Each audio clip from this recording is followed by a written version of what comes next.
the virus segment where we talk about debunk different things. And one of the things I want to give perspective, because it's so kind of dizzying right now with this president acting so reckless with this virus, but it's not new in our history. And we have another racist ass president who tried to deny illness that was spreading around the world and around the country back in the day. Woodrow Wilson, pretty much. He's like, a nasty man that, he was also a pretty nasty man. People realize. So we're going to break this down. I got this article we can look at real quick. So what happened with Woodrow Wilson came down with the 1918 flu. You know what that flu? The Kansas flu, the Spanish flu? Yeah, the American flu.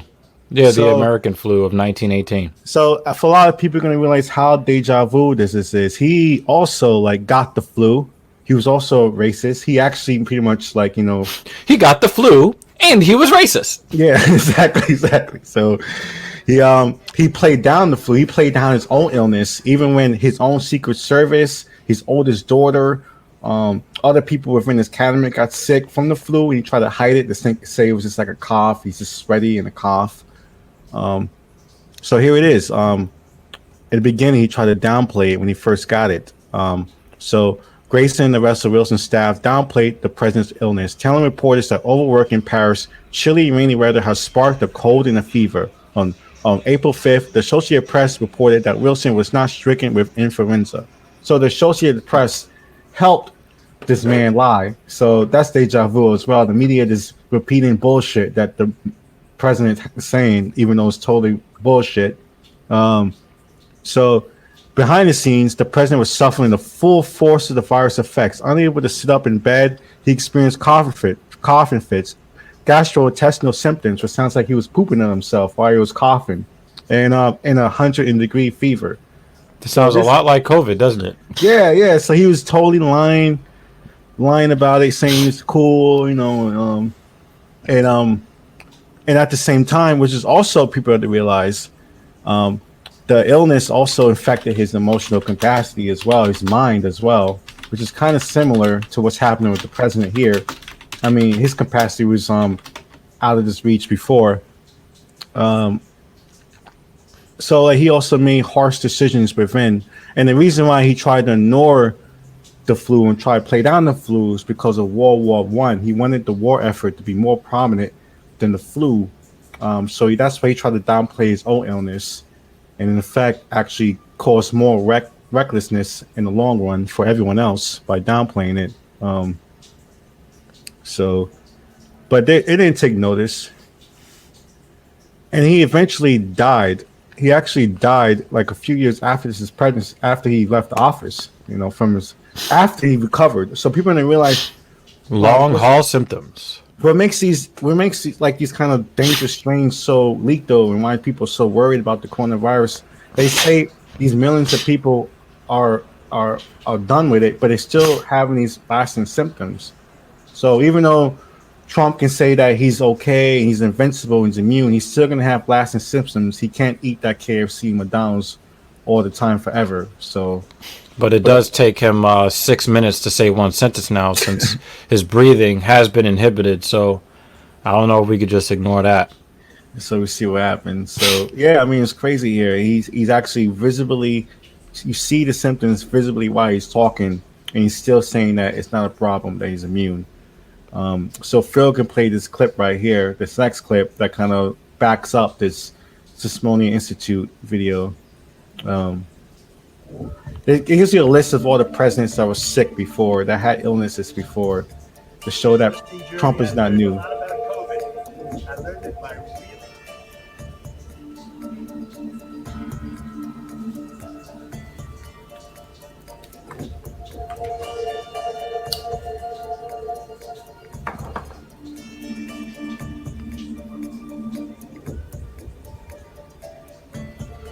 You remember him? I wasn't alive yet. Yeah, they teach that in one sentence in elementary school.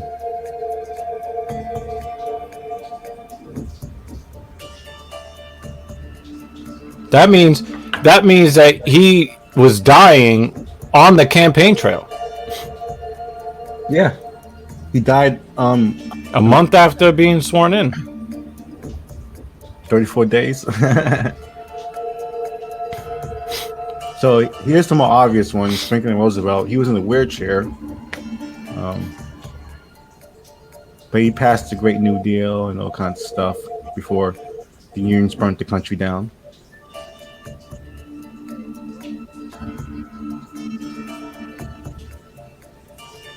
Oh my God, he can't be a president. He's in a wheelchair. Oh. But even that had a level of secrecy. But John K, he had a level of secrecy. They hide a lot of his illnesses.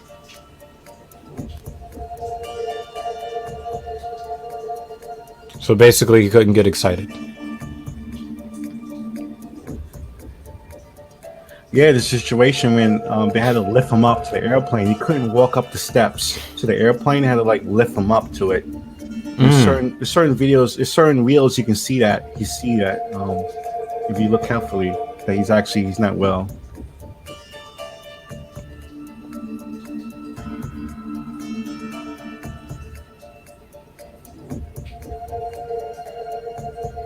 I mean, he also had to have bullets removed too. Who, Ronald Reagan? Mm-hmm. Oh yeah, because someone loved Jodie Foster from Taxi Driver, so they shot at him for some reason.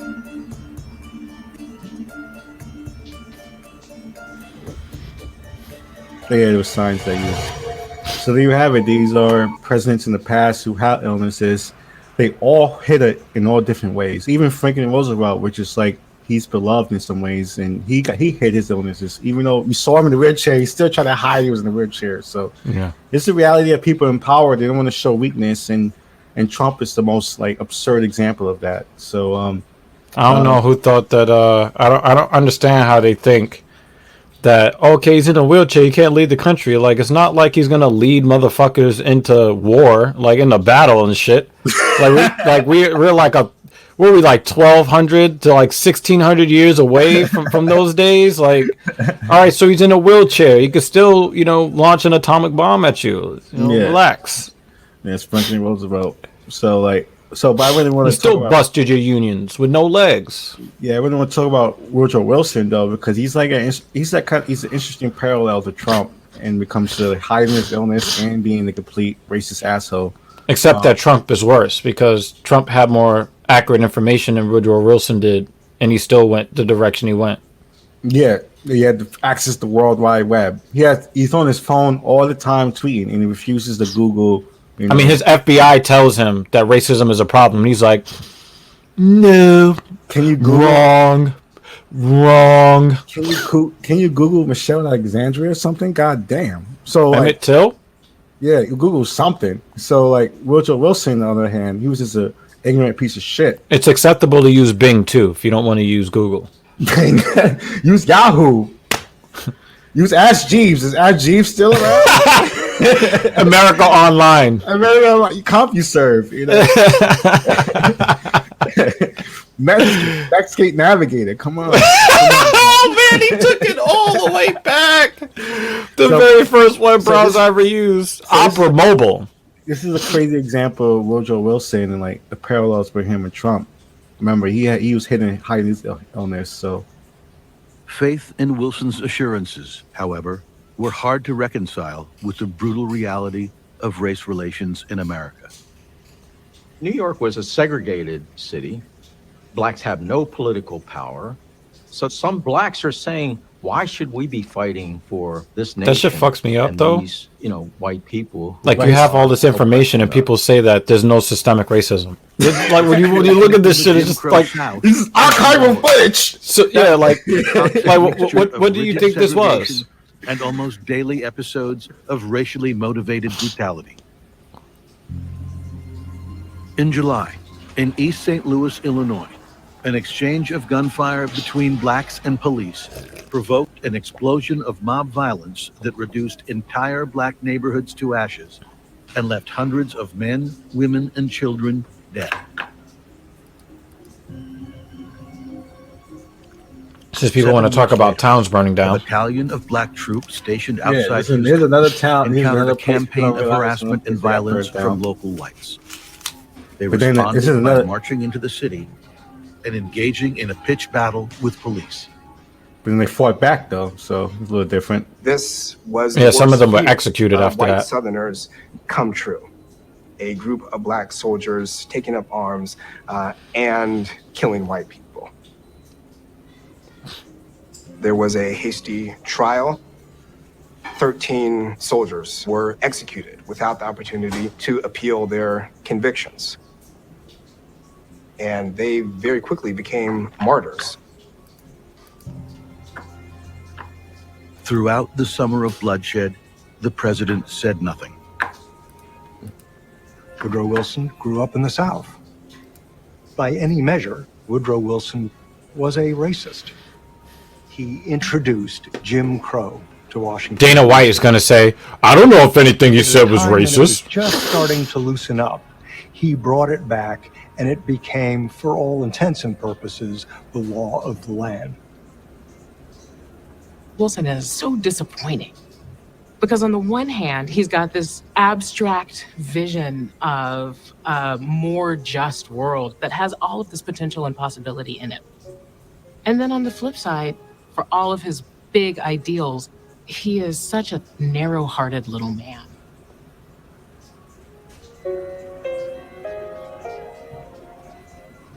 Angered by Wilson's refusal to speak out against the violence, 8,000 demonstrators conducted a silent protest does that sound familiar to anybody?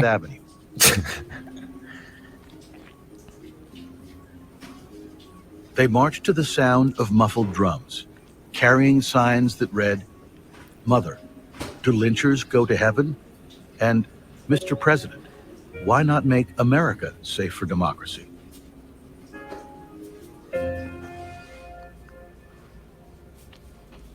So that's Woodrow Wilson's story, pretty much. Faith in Wilson's assurances, however, were hard.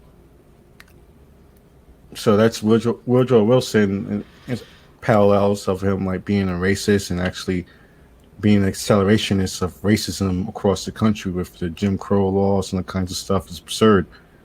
He actually, he had this idea of utopian society and stuff, but with black people, he let towns and cities burn down. So, what was it? Was it the demonstrators that burned the town down, or was it like civilized white police officers and white people that burned? I think it was police officers smiling, giving out ice cream to people who were burning it down. So, so there you go. This is I just want people to see that this is not new in American history of absurd presidents doing crazy stuff, saying one thing and doing another thing.